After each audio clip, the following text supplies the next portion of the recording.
Right, good morning everyone, welcome back. 21st of October to 2025. We're here in Shere, just east of Pretoria. And we're going to replace a stolen gate motor for the insurance. So let's start off with the first things.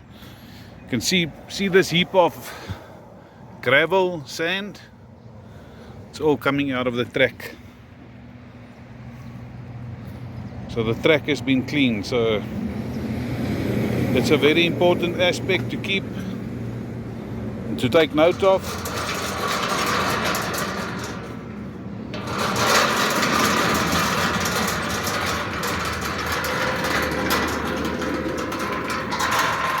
Ground tracks need to be clean.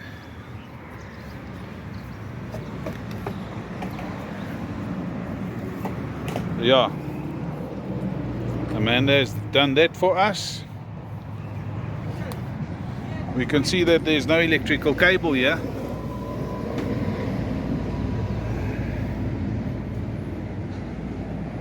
And obviously it's being fed from there. So we're just going to look at this. Cut off the steel base plate and see if we need to run a new section of cable. So stay tuned. This is where it starts.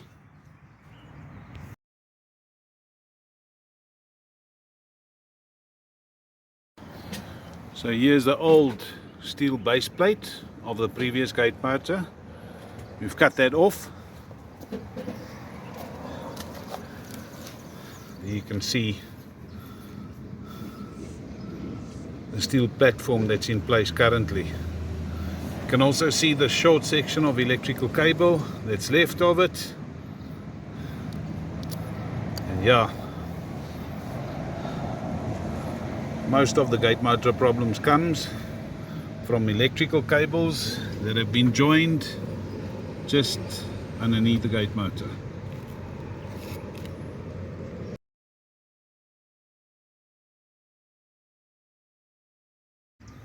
So we've cleaned the base plate off. We've just opened up the electrical cable. You can see there's not much for us to work with. That's the length of my finger. You can see we'll have to bring in a new wire from there to the supply point, which is against the wall there.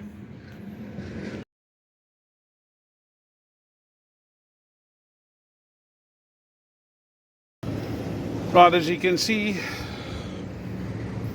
we've drawn in a new electrical supply wire because the old one was too damaged and too short, so you can still see how stiff this wire was to get through, but in any case. So the platform, what I've done is I've cut the back section off because it was not even welded at the back, and then we welded in brackets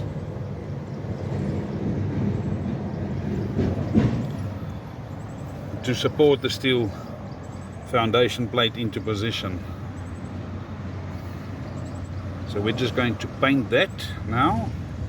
We'll just cut these old steel bolts off and then we can get our gate motor into position.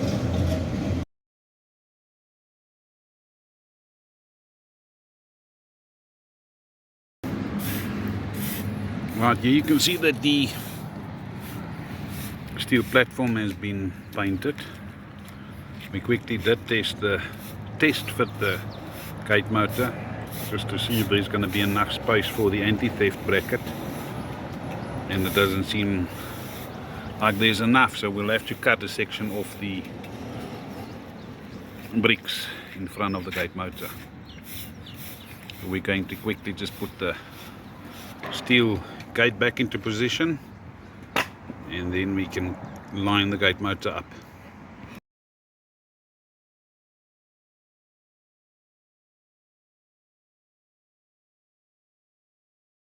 Right, it's 11 o'clock.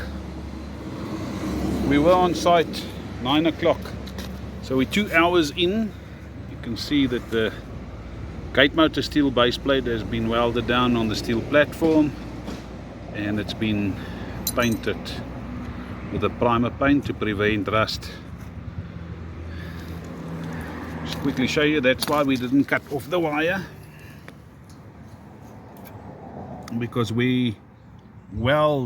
our welding is so extreme, it just melts everything. So since the steel metal has cooled down, we can now just pull in some more wire and then bolt the gate motor down into position.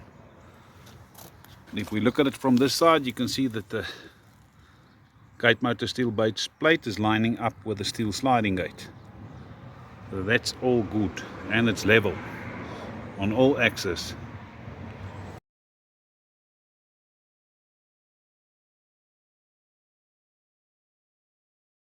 Just to show you again, we did pull in some extra string, and this is where you can just want to focus.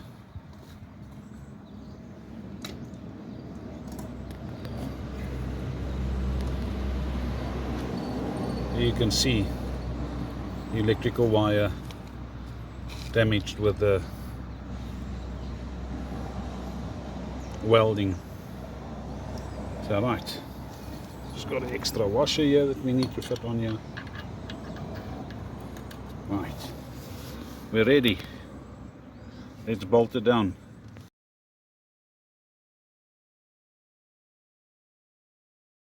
Right, make sure that you use all of the supplied steel bolts and nuts and washers to secure your gate motor into position.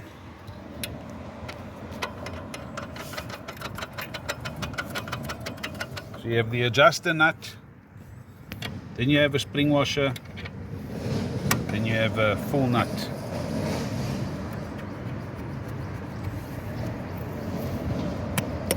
And obviously on the right hand side, your earth wire is connected on that side as well.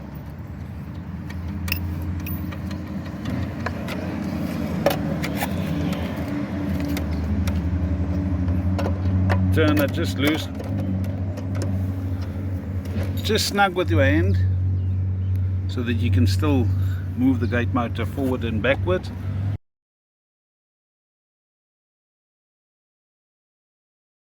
Right, from this angle you can see gate motor and steel sliding gate is parallel with each other,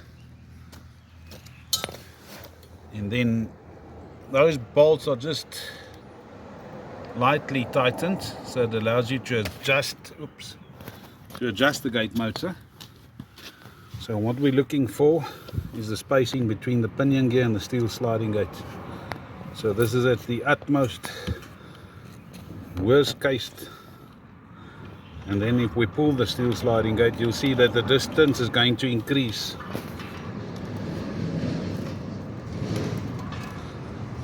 All of the time.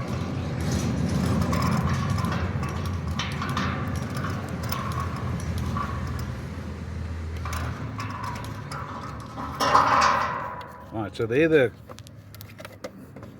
steel sliding gate is in the fully closed position, and you can see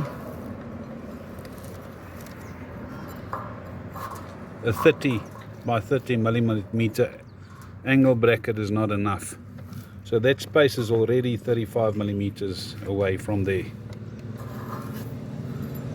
So on this section we'll most probably use a 40, looks much better. And then obviously on the opening cycle, in the open position, we'll just use a smaller bracket. But if I hold the phone like this, you can see that the gate is not touching the gate motor pinion gear. So the alignment is correct. We're going to now bolt it down.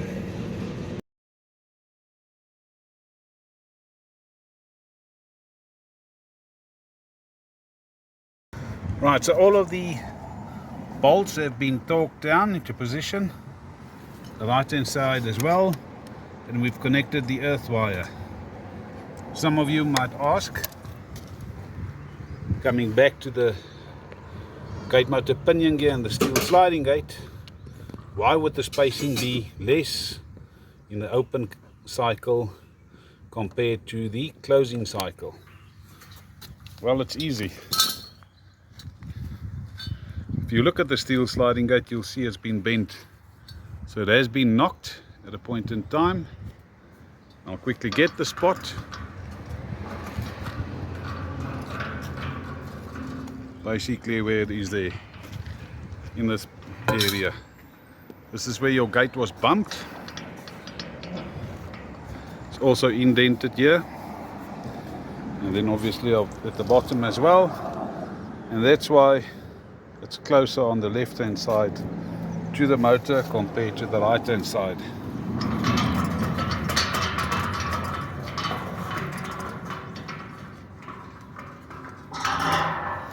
Again there you can see the distance.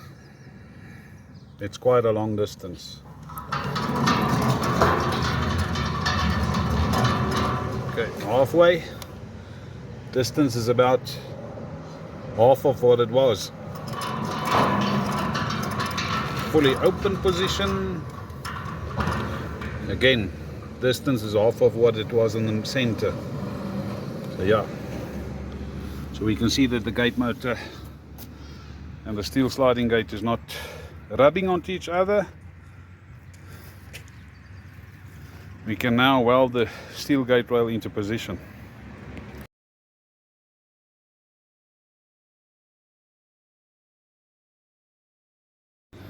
Right, again, end stop stoppers. It's the installer's responsibility.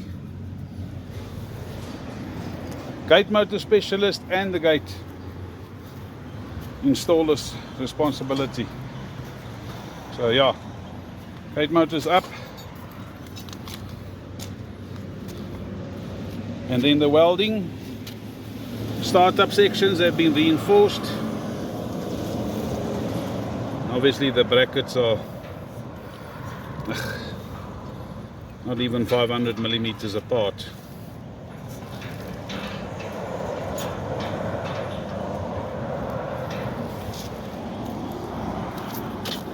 Make sure that your pinion gear clearances are correct.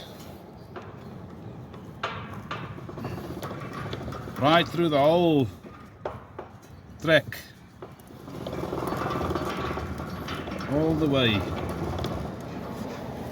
When it's up on manual like that, you can see the gate motor standing dead still. It's not bouncing up and down at any point in time. Alright, so we're ready now. Gonna quickly insert all of the insides, and then we can quickly do programming.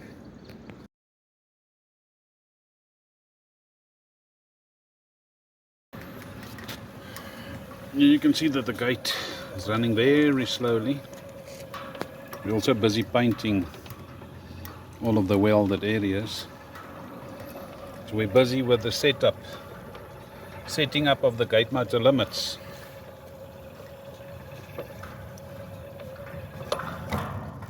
Did the gate reach an end stop? Yes, it did reach an end stop. Finding end stop. We're also busy with the electrical cable connections.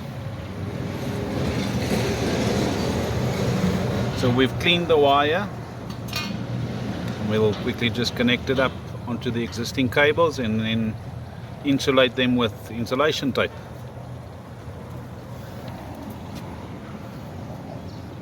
You can see the rear section still needs to be painted. We'll get there.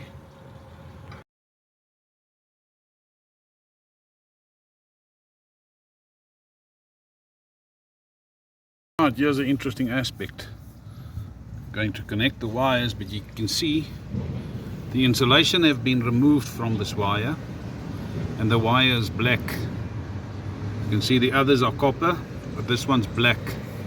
That's black wire syndrome. It means there's an electrical leak on the electricity cable somewhere.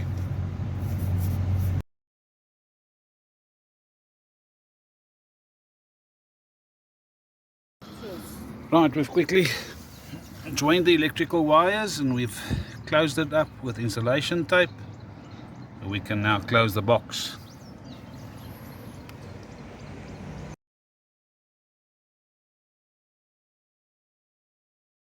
Right, electrical supply point box has been closed, and we're quickly checking for electricity. There you can see we're measuring 247 volts AC on the newly fitted cable. And we're going to quickly check the battery charging voltage.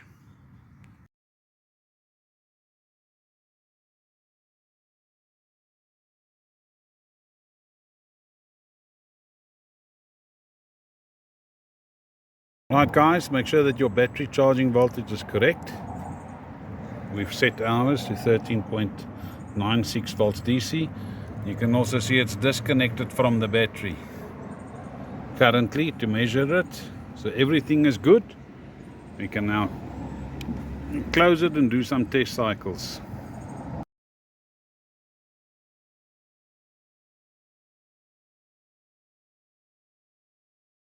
So guys, you want your gate motor installed properly first time round, you know what to do. Give Pottie a call, 083 778 2288. Check out SmartGates.co.za. You can check out exquisite security. Right, what we have here is the Centurion D5 Evo Smart that we've installed here in Shere, east of Pretoria. Gate motor was stolen, and this is an insurance instruction to replace. What we've done is we've engraved the gate motor serial numbers on all of the possible areas that we could, and we fitted a generic anti-theft bracket which is locked with a 70mm disc lock. So as always, if you look at the gate motor standing upright, and it's parallel to the steel sliding gate. You can see the steel rack has been painted with a primer paint to prevent rust from forming, and then the startup sections, they've been reinforced. Brackets used 30 by 30 by 3mm angle iron with 40 by 40 by 3 angle iron, and they're about spaced apart anything from 450 to 500. Let's quickly test it.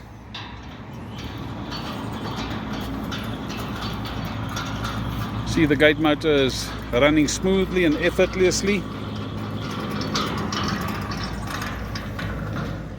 At no point during the run cycles is there any vibration or the hopping of the gate or gate motor or stuff like that.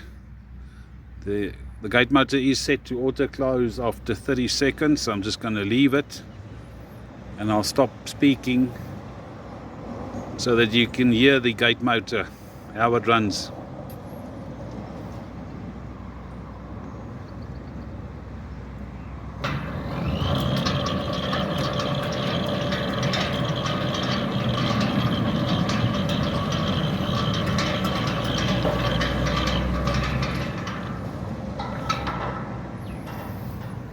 Right, you can hear it. It was an interesting installation, so just follow it. This video is from back to front, so enjoy it. Thanks for watching. Stay tuned.